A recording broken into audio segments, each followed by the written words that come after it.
We seek therapy or life coaching in the first place because our life is not really going well. So, ideally, when you start working with a professional, things start to go well. But unfortunately, life isn't always ideal, and therefore, you will hire someone and you will sometimes not make that much progress. So, what actually hinders progress in life changing, and how do we account for that? Is the topic of this video. The primary resistance that you are going to have is what I call the closed heart. And I'm going to explain this with a metaphor first. Suppose you have a winning lottery ticket, right?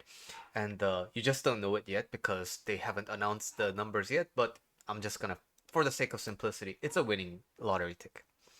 And they're announcing the numbers outside. And your room is closed and you cannot really let any of the sound in because you're listening to music and your room is shut. And in that case, it doesn't matter what happens in the outside, it can't reach you. It doesn't matter how good the things that are happening outside is because it cannot reach you. So just like this, when you have a open mind, you are open to trying new perspectives, trying new thoughts and such. But when your mind is closed, when your heart is closed, other people can say things, you can cognitively agree with them, but in here, in actuality, you don't agree. And when this happens, it doesn't matter what the therapist or the coach says, it's not gonna resonate with you.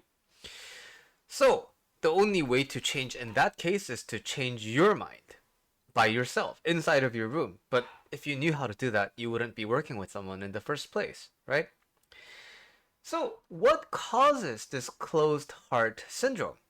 It's because typically we have something bad happen to us and our brain naturally tells us, hey, we should probably let that never happen again. And when a pattern like this, when a self preserving pattern solidifies, it becomes a habitual pattern. It becomes a kind of a force by itself to keep ourselves more shut down. So that's why this that tends to happen a lot with trauma, whether it be acute or complex.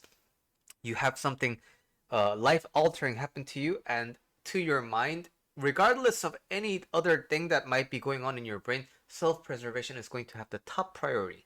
And whenever something threatens that, especially in a manner you have observed before, your brain will be automatically activated, like it'll be maximum security and nothing will be able to come in.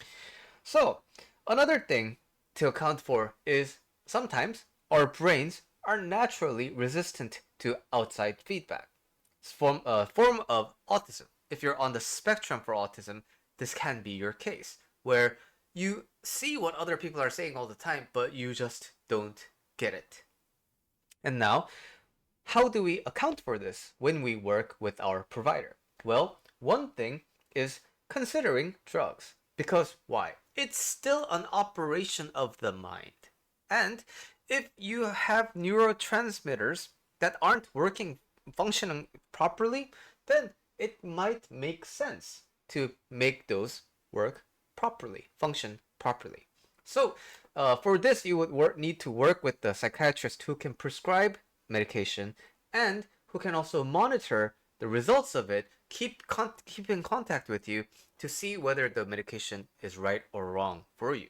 Unfortunately, it would maybe take some tries of different medicines to make it work, some combinations, some dosage, but you know what? When the chemistry hits just right, chances are you don't even need to work with the therapist. Chances are you don't even need to work with the coach because that's basically what the neurotransmitters are going to do over time. You just expedite that process using chemically induced methods.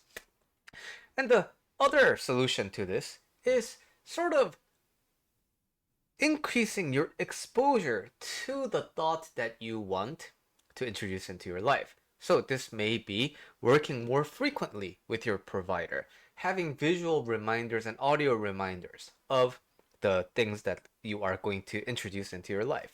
When we pray in our Buddhist practice, we like to repeat a mantra.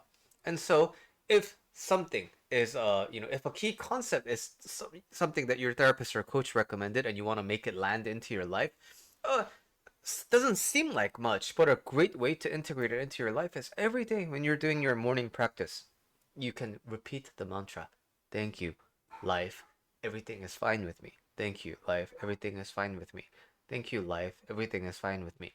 And you can just repeat this, and of course, is it gonna work instantly? No. But the more times you repeat it, the more times you let the idea bake into your brain so that it feels more natural. It becomes a part of your inner walls. And that way you can start slowly introducing new concepts. And if you don't know what I mean by the daily practices, you can check out my how to practice Buddhism practice beginner's guide on the link in the description below, and you can get started as well.